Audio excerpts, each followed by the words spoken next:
नमस्कार, मी Neha. Deshonnati news bulletin मध्ये आपलं स्वागत आहे. जाणून घ्या आजच्या ठळक घडामोडी. आज यवतमाळ जिल्ह्याच्या मारेगाव तालुक्यातील चिंचाळा येथून 78 पॅकेट बनावट बियाणे जप्त करण्यात आले. कृषी विभागाच्या भरारी पथकाने केलेल्या कारवाईमुळे खळबळ उडाली. कृषी विभागाच्या पथकाने धाड टाकून 1,01,000 रुपये किमतीचे बियाणे जप्त केले. मात्र आरोपी पथकाच्या तावडीतून पळून गेला असून पोलीस आरोपीचा शोध घेत आहेत. छत्रपती संभाजीनगरमध्ये लोकसभेची आचारसंहिता सुरू झाल्यानंतर निवडणूक विभागाने नेमलेल्या स्थिर पथकाद्वारे जाणाऱ्या वाहनांची कसून तपासणी केली जात आहे. गंगापूर नाक्यावर ठिकठिकाणी लावलेल्या चेकपोस्टवर 3 पाळ्यांमध्ये ही मोहीम राबवण्यात येत आहे. आचारसंहितेच्या काळात बाहेरून जाणाऱ्या कुठल्याही वाहनांची तपासणी करण्याचा अधिकार निवडणूक विभागाने संबंधित पथकाला दिलेले आहेत.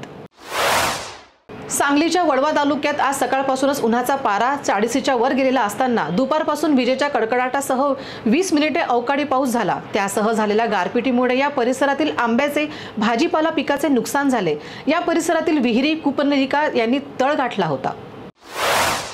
असुद्दीन ओवीसी समाजामध्ये तेढ निर्माण करत आहेत. केंद्रीय मंत्री भागवत कराड यांची टीका.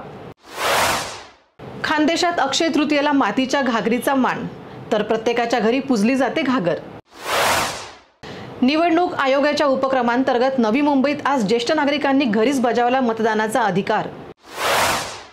रायगडमधील रसायनी पाताळगंगा MIDC कंपनीला आज दुपारी भीषण आग लागली. आगीवर नियंत्रण मिळवण्याचे काम सुरू झाले होते. छत्रपती संभाजीनगरमध्ये खरी लढत माझ्यात आणि चंद्रकांत खैरे यांच्यात होणार आहे. वंचित बहुजन आघाडी उमेदवार अफसर खान यांचे वक्तव्य. बुलढाणा जिल्ह्यातील भेंडवडची घटमांडणी निव्वळ शेतकऱ्यांची दिशाभूल व फसवणारा करणारा प्रयोग असून लीलावती विद्येचा दावा खोटा आहे. ही विद्या सिद्ध करणाऱ्यास अंधश्रद्धा निर्मूलन समितीकडून 25 लाख व 25 लाख वैयक्तिक असे 50 लाखाचे बक्षीस अंधश्रद्धा निर्मूलन समितीचे जिल्हा संघटक रघुनाथ कोलकर यांनी जाहीर केले आहे.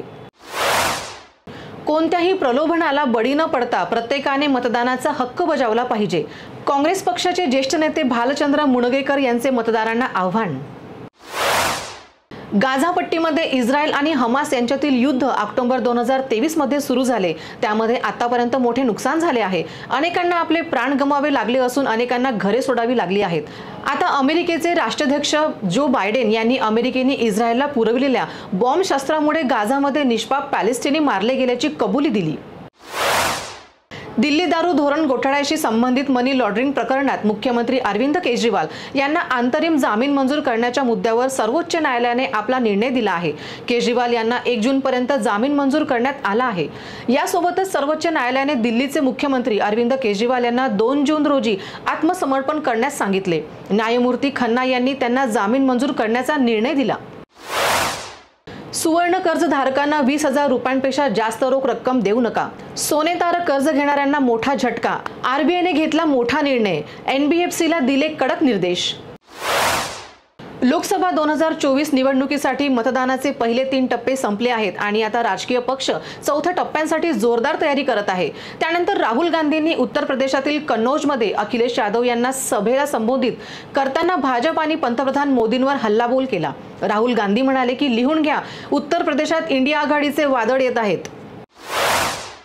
हार्दिक पांड्याच्या नेतृत्वाखाली मुंबई इंडियन्स IPL 2024 मधून बाहेर पडणारा पहिला संघ ठरला. नव्या कर्णधाराच्या नेतृत्वाखाली 5व्यांदा चॅम्पियन संघाची कामगिरी निराशाजनक ठरली. 12 पैकी 8 सामने पराभूत होऊन गुणतालिकेत संघ सध्या 8व्या स्थानावर आहे. शेवटच्या 2 सामन्यांमध्ये प्रतिष्ठा वाचवण्यावर संघाचा भर असेल. शेजारी देशाकडे अणुबॉम्ब असलेल्या भारताने पाकिस्तानचा आदर केला पाहिजे असे मणिशंकर अय्यर म्हणाले. साम पित्रोदा यांनी वारसाकर आणि भारतीयबाबत वर्णद्वेषी टिप्पणी केल्यानंतर आता काँग्रेस पक्षाचे ज्येष्ठ नेते मणिशंकर अय्यर यांचे वक्तव्य समोर आले. 2024 हे वर्ष T20 क्रिकेटसाठी खूप खास असणार आहे. यावर्षी जूनमध्ये T20 विश्वचषक होणार आहे. ही स्पर्धा 20 संघांमध्ये खेळवली जाणार आहे. यासाठी अनेक संघांनी आपले पथकही जाहीर केले आहे. दरम्यान विश्वचषकापूर्वी चाहत्यांसाठी एक वाईट बातमी आहे.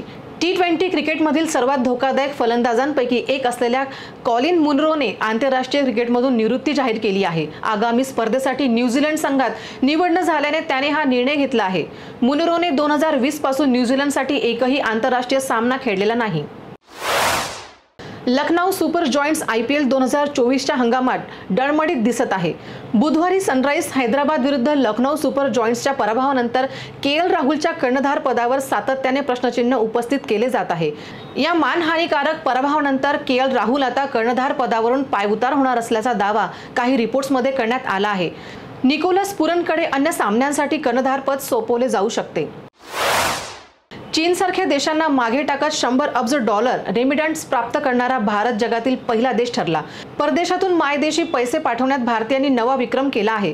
भारतातील 1.8 कोटी नागरिक परदेशात काम करतात। त्यापैकी संयुक्त अरब अमिराती, अमेरिका आणि सौदी अरेबियामध्ये मोठ्या प्रमाणात भारतीय स्थलांतरित आहेत। इंटरनॅशनल ऑर्गनायझेशन फॉर मायग्रेशनने जारी केलेल्या जागतिक स्थलांतर अहवालात दिलेली ही माहिती आहे। बहुजन समाज पक्षाच्या प्रमुख मायावती यांनी आज कानपूरमध्ये जाहीर सभेला संबोधित केले। दरम्यान यांनी EVMचा मुद्दा उपस्थित करत भाजप आणि काँग्रेसवर हल्लाबोल केला। मायावती यांनी रामीपूरच्या मागरसा गावात एक निवडणूक सभेत सांगितले की यावेळी जर EVM मध्ये गडबड झाली नाही तर निश्चितच निकाल चांगले येतील। महादेव बेटिंग ॲपचे 1000 कोटी भारतीय शेअर बाजारात गुंतवण्यात आल्याचे सांगण्यात येत आहे। अंमलबजावणी संचालनालय या ट्रॅकेटचा तपास करत आहे। आरोपी सुरेश चौकणी यांच्या चौकशीत ही धक्कादायक माहिती समोर आली। बॉलिवूड सुपरस्टार सलमान खानच्या निवासस्थानाबाहेर गोळीबार करणाऱ्या शूटरला पनवेलमध्ये पिस्तूल आणि काडतुसे पोहोचण्यापर्यंत लक्ष्य माहिती नव्हते, असे एका पोलीस अधिकाऱ्याने सांगितले। चौकशीतून धक्कादायक माहिती समोर। अभिनेता सलमान खानच्या गॅलेक्सी अपार्टमेंट बाहेर झालेल्या गोळीबार प्रकरणात अटक करण्यात आलेला आरोपी मोहम्मद रफिक चौधरी यांच्या चौकशीत धक्कादायक माहिती समोर आली आहे। चौधरी मोहम्मद रफिकच्या मोबाईलमध्ये बॉलिवूडमधील आणखी 2 कलाकारांच्या घराचे व्हिडिओ सापडले आहेत। त्यामुळे हे कलाकार बिश्नोई टोळीच्या रडारवर असल्याचे बोलले जात आहे। सुरक्षेच्या कारणास्तव कलाकारांची नावे जाहीर करण्यात आलेली नाहीत। मुंबईसह देशभरात IPLचे सामने सुरू असताना आणि तिकीट मिळवण्यासाठी क्रिकेट चाहत्यांची धडपड सुरू असताना 4 तरुणांकडून 15,000 उकळून स्टेडियममध्ये प्रवेश दिल्याचा प्रकार घडला। या प्रकरणी स्टेडियममधील 2 कथित कर्मचाऱ्यांवर गुन्हा दाखल करण्यात आला आहे। याचबरोबर हे बातमीपत्र संपलं। पुन्हा भेटूया नवीन घडामोडींसोबत। नमस्कार। ठळक घडामोडींसाठी देशोन्नती न्यूज चॅनलला सबस्क्राइब करा आणि बेल आयकॉन प्रेस करा। मुंबई, पुणे, नागपूर, मराठवाडा असो का विदर्भ, राजकीय, सामाजिक, शैक्षणिक क्षेत्र असो का क्रीडा, सर्वच घडामोडीचे विश्लेषण पाहायला विसरू नका। फक्त देशोन्नती न्यूजवर।